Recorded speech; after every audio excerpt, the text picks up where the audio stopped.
There's a box in my attic I haven't opened in 30 months. It's labeled Dad's Christmas Decorations in my mother's careful handwriting.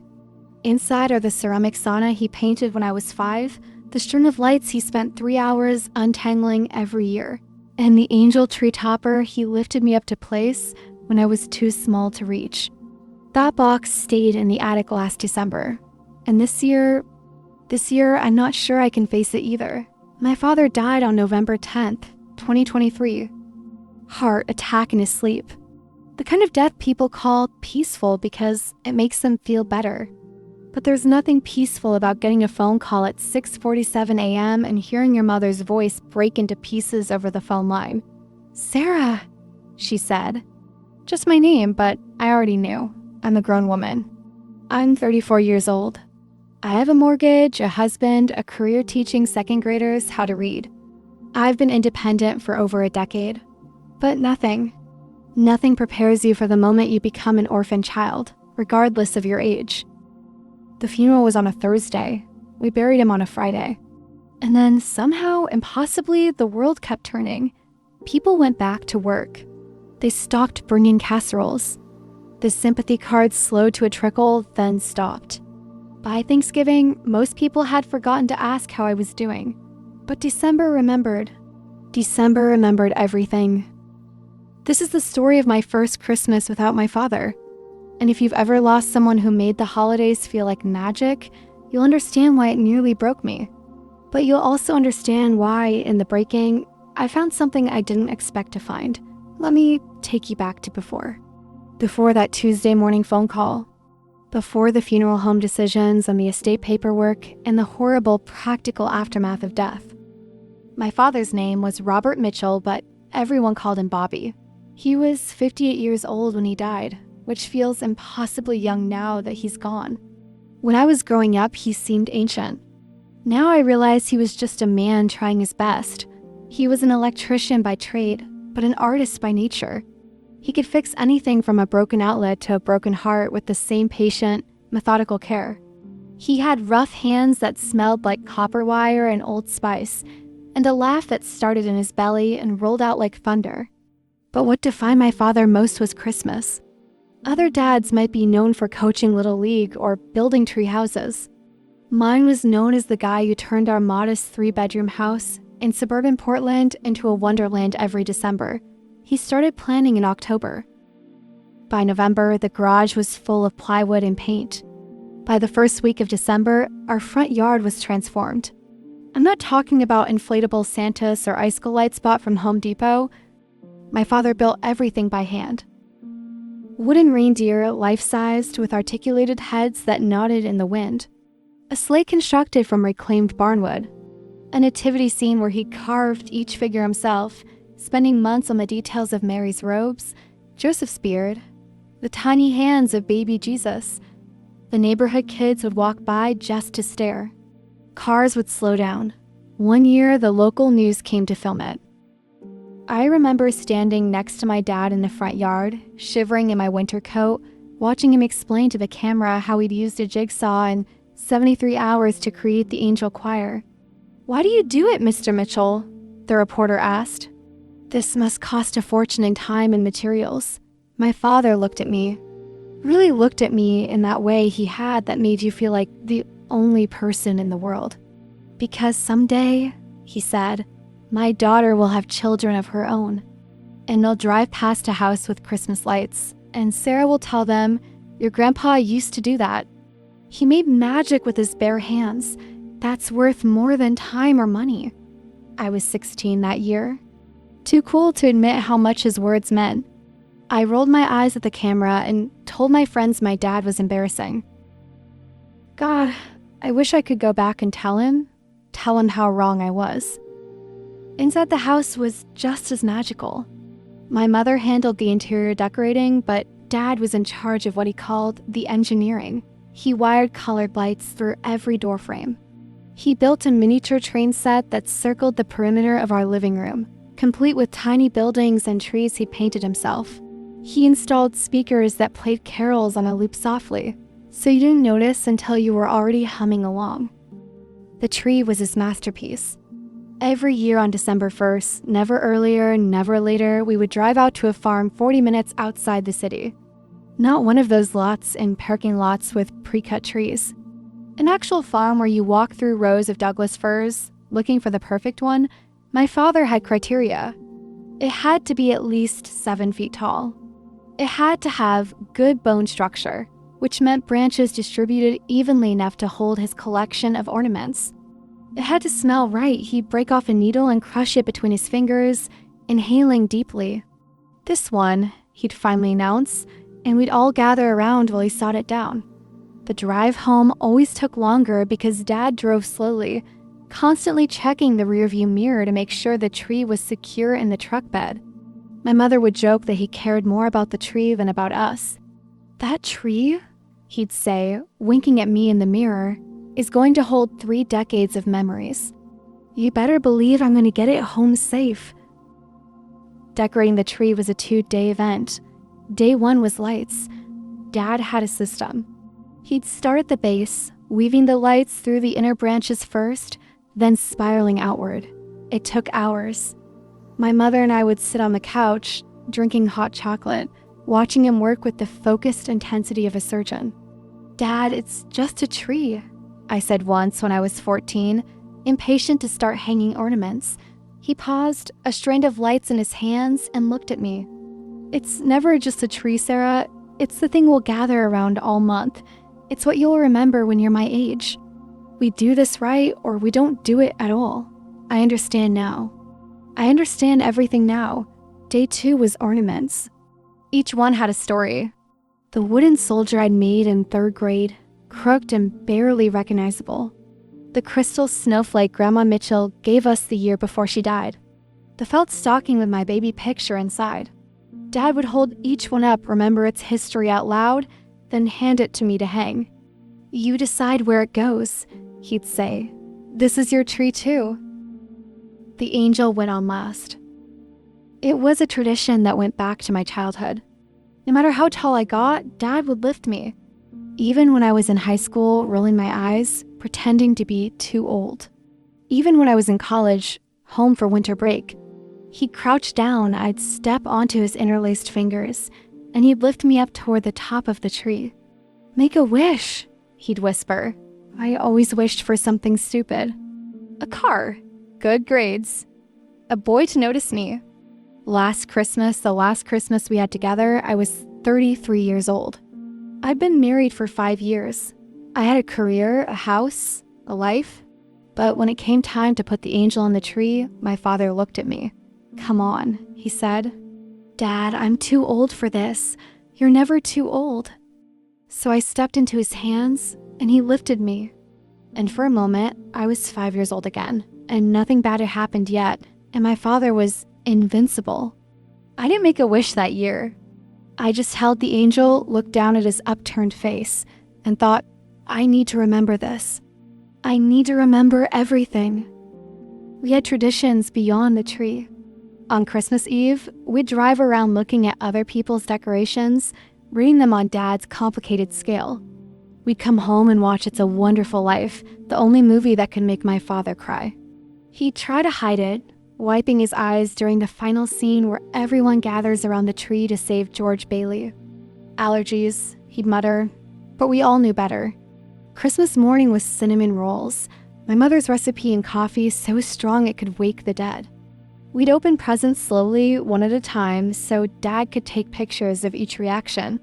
He had albums full of photos. Me at 3, drowning in wrapping paper. Me at 10, clutching the bike I'd begged for.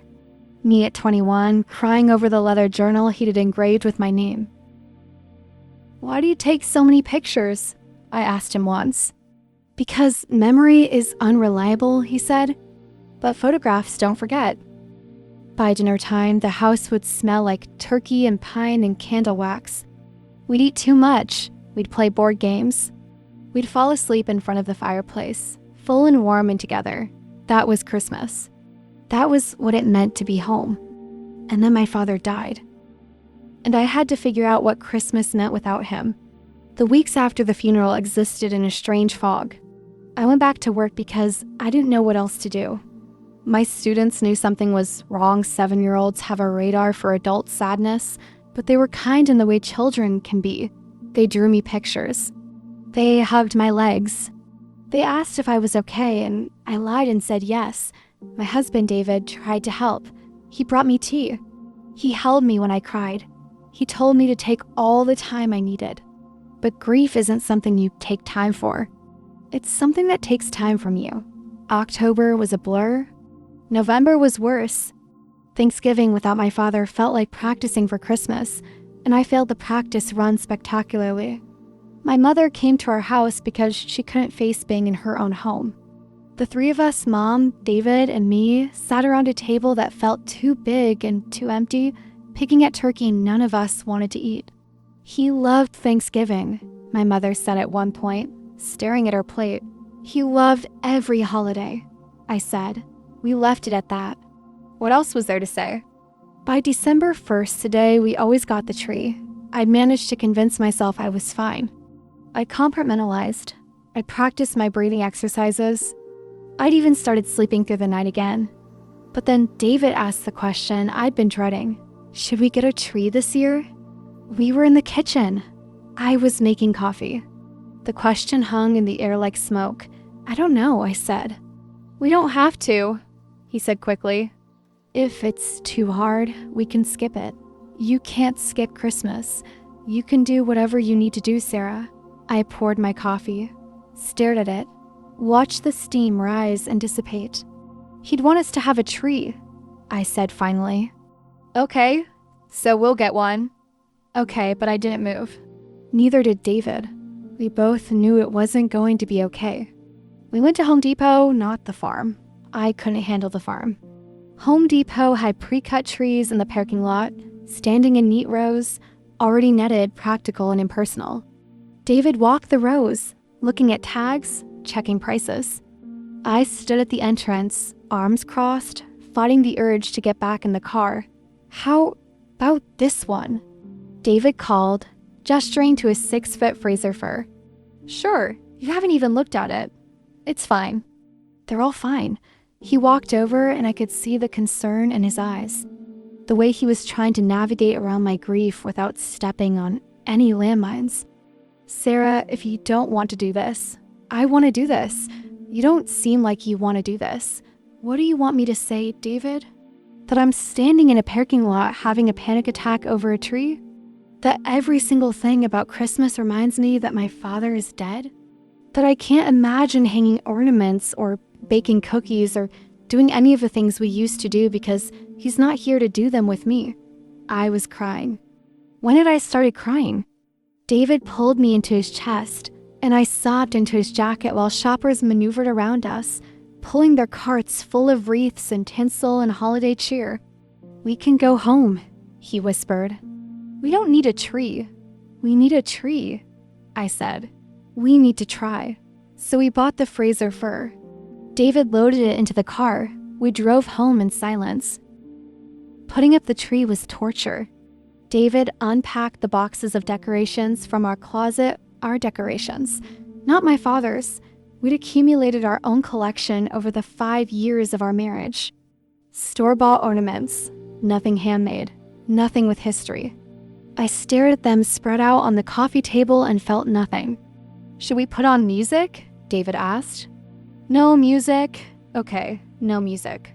He started stringing lights. I watched him work, and all I could see was my father. The way Dad would test each bulb before hanging them. The way he'd step back every few minutes to check his progress. The way he made it look like art. David was just putting up lights. There was no poetry in it. And I hated myself for thinking that David was doing his best. This wasn't his fault. But I couldn't shake the feeling that we were doing it wrong. That we were desecrating something sacred by trying to recreate it without the person who'd made it sacred in the first place. Maybe we should take a break, I said when we'd only finished half the tree. Yeah, okay, let's take a break. The tree sat half decorated in our living room for 3 days. Every time I walked past it, I felt a fresh wave of guilt. Dad would never have left a tree half finished. My mother called on December 10th, 1 month exactly since Dad died. How are you doing? I asked, though I could hear the answer in her voice. I'm managing, she said, which is mom speak for I'm falling apart. I sorted through some of your father's things today. My stomach clenched. Do you want me to come over, help you? No, I did it. But Sarah, I found the angel. The one for the tree. Oh, I thought you might want it. The angel. The one I placed on top of the tree every year. The one my father lifted me up to reach. I can't, I said. You don't have to decide now. I just wanted you to know it's here when you're ready. What if I'm never ready? Then it will wait, she said softly. But Sarah, I keep thinking about what your father would want, and I don't think he'd want us to stop living. Stop celebrating? How am I supposed to celebrate when he's not here? I don't know, but we have to figure it out. For him. After we hung up, I sat on the couch and stared at our half-decorated tree. David was at work. The house was quiet. And for the first time since my father died, I let myself feel the full weight of what I'd lost. Not just a father, but a keeper of traditions, a creator of magic. The person who taught me that Christmas wasn't about presents or decorations or even family gatherings. It was about making moments worth remembering. About building something beautiful in the middle of ordinary life, and I had no idea how to do that without him. December crawled forward. Holiday parties I couldn't face. Christmas cards from people who didn't know my father had died. The inbox full of happy holidays, messages that felt like tiny knives. David suggested we skip Christmas altogether. We could take a trip. Go somewhere warm. Pretend it's just another week. Part of me wanted to say yes. Wanted to run away from the grief and the memories and the impossible task of figuring out how to celebrate without my father. But another part of me, the part that sounded suspiciously like Dad whispered, you can't run from grief. It'll find you anyway. Might as well face it head on. On December 15th, I called my mother. I want the angel, I said. My mother brought the angel over on a Saturday afternoon. She didn't stay long, just handed me the box, kissed my cheek, and left before either of us could start crying.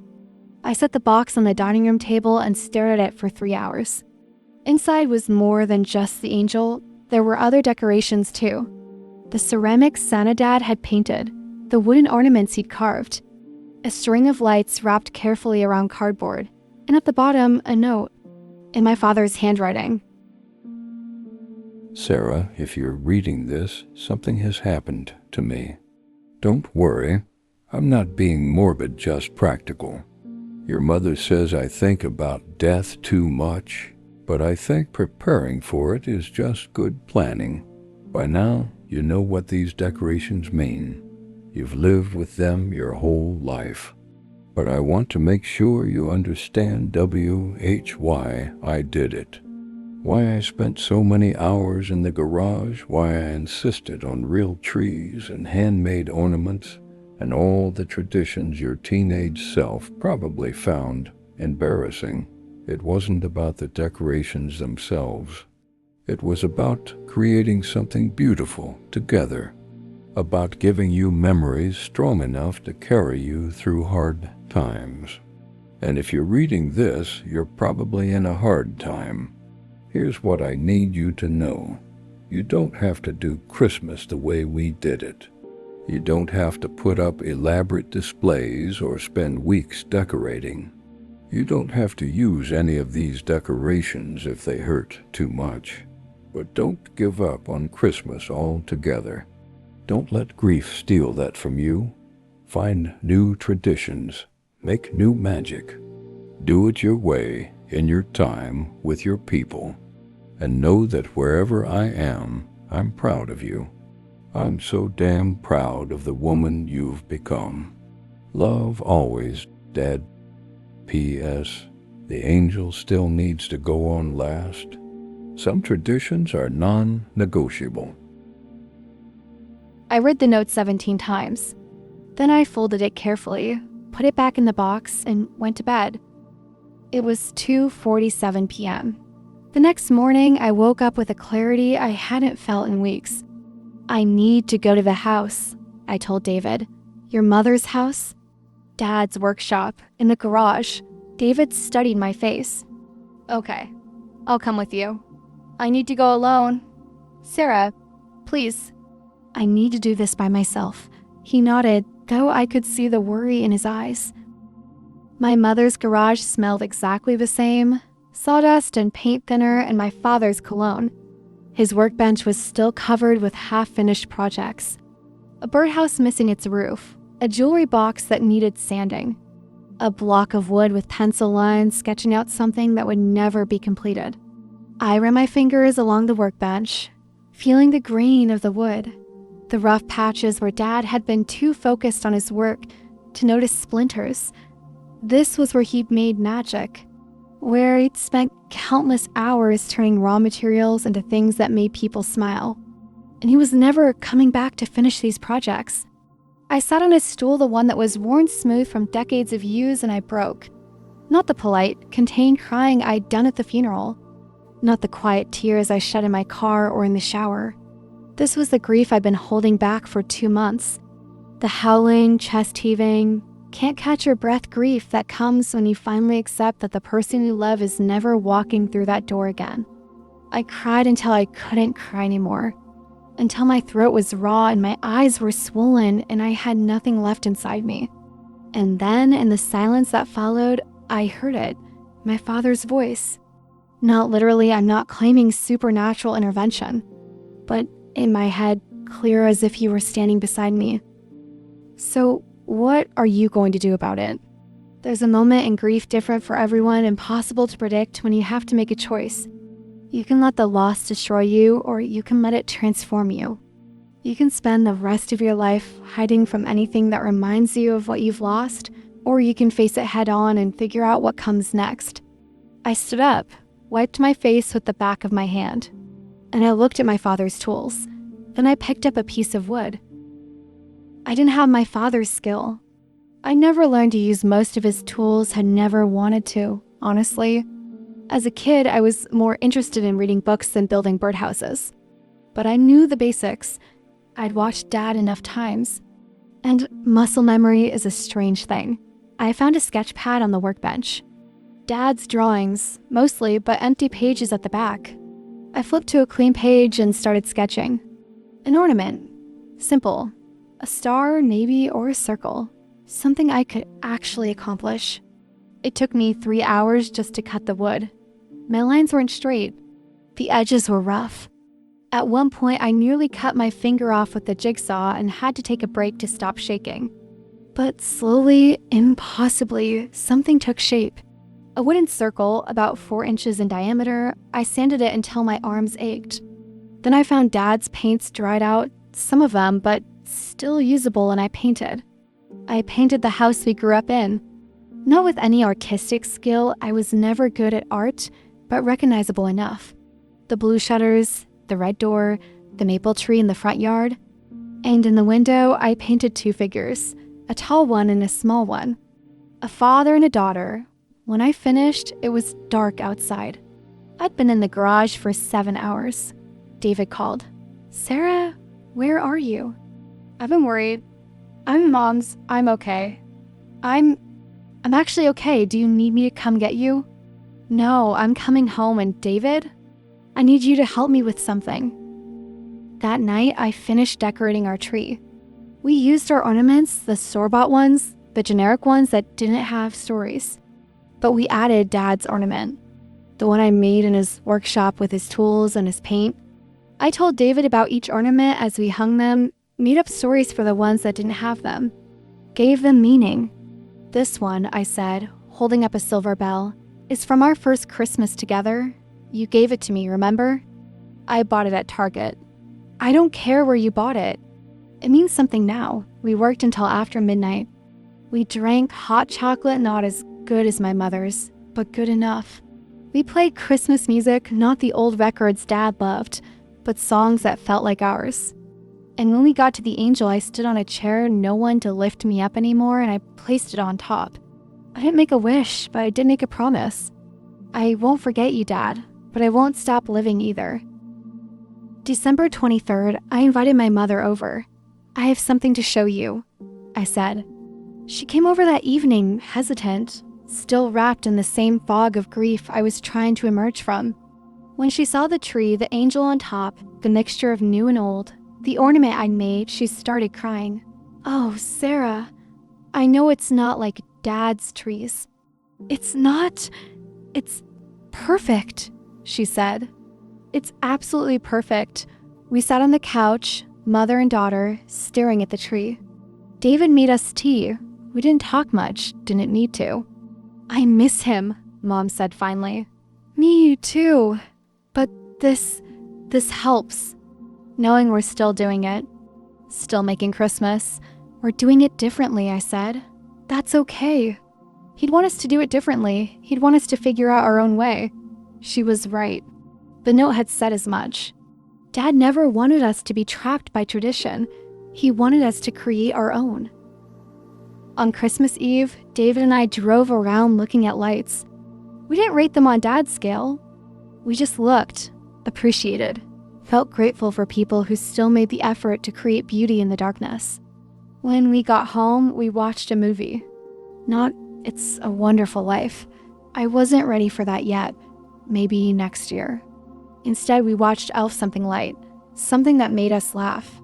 Christmas morning was quiet, just David and me. Cinnamon rolls from the bakery, not homemade, but still delicious. Coffee, presents. I opened a gift from my mother, a leather-bound photo album. Inside were pictures I'd never seen before. Dad in his workshop. Dad putting up Christmas decorations. Dad and me, year after year with the angel. The last page had a photo from last Christmas. Someone, probably my mother, had caught the moment when Dad lifted me up toward the tree. You could see both our faces. Mine, laughing. His, full of love. Below it, my mother had written, "Some traditions change. Love doesn't." That first Christmas without my father didn't magically heal me. Grief doesn't work that way. I still had hard days, still have them now. There are moments when I hear a Christmas carol or smell pine and I'm right back in that garage, crying on his workbench.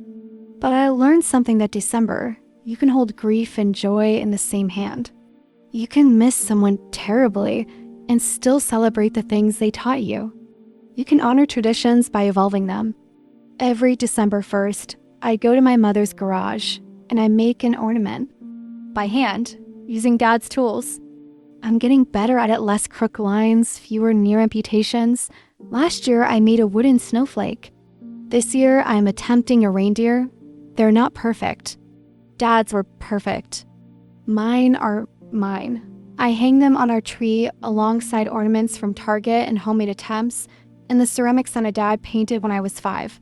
Our tree is a beautiful nest of old and new, grief and healing, loss and hope. And every year I put the angel on top. Last year, the second Christmas without Dad David surprised me. When it came time for the angel, he stood behind me, hands interlaced, and he lifted me up. "Some traditions," he said, "are too good to give up." I placed the angel, made my wish. Came back down to earth. Later, my mother came over. And then David's parents, and then friends. And our small living room filled with laughter and warmth and the smell of pine. At one point, I caught my mother looking at the tree, and I saw tears on her face, but when she turned to me, she was smiling. "He'd love this," she said. "I think so too, not because it's like what he did, but because you made it yours." She was right. That's what Dad wanted all along. Not for us to replicate his magic, but to discover our own. Here's what I want you to understand if you're facing your first Christmas or any holiday without someone you love. You don't have to do it the way you've always done it. You're allowed to change traditions. Skip the ones that hurt too much. Create new ones that feel right. You're allowed to cry in the middle of decorating, to cancel plans, to leave the tree half finished for 3 days. You're allowed to feel joy even though they're not there, to laugh at Christmas movies, to enjoy the holiday despite the hole in your heart. As Viktor Frankl wrote, when we are no longer able to change a situation, we are challenged to change ourselves. My father is gone. I can't change that. But I can change what I do with his memory. I can let it inspire me instead of destroy me. I can build new traditions on the foundation he gave me. According to research from the Journal of Family Psychology, the first year after losing a parent is often the hardest. Every holiday, every birthday, every milestone is the first one without them. But these firsts also offer opportunities, chances to decide how we're going to carry our loved ones forward. I carry my father forward in the ornaments I make with his tools. In the way I taught my students about the importance of handmade gifts. In the patience I'm learning as I figure out how to make magic with my own hands. This year will be my third Christmas without Dad, and I'm planning something special. I'm going to take all the photos Mom has been collecting, the ones of Dad building decorations, painting ornaments, lifting me toward trees, and I'm going to make something with them. Maybe a scrapbook, maybe a video, maybe a display in the garage workshop that I'm slowly making my own. Because here's the final thing I learned. The people we love don't leave us when they die. They become part of how we see the world, part of how we move through it. Every December 1st, when I'm in that garage, covered in sawdust, cursing at a piece of wood that won't cut straight, I feel my father's presence, not in some supernatural way, but in the skills he gave me, the patience, the belief that making something with your hands is an act of love. If you're reading this or listening to this and you're facing a holiday without someone you love, I won't tell you it gets easier. That would be a lie. It gets different. You learn to carry the grief alongside the joy.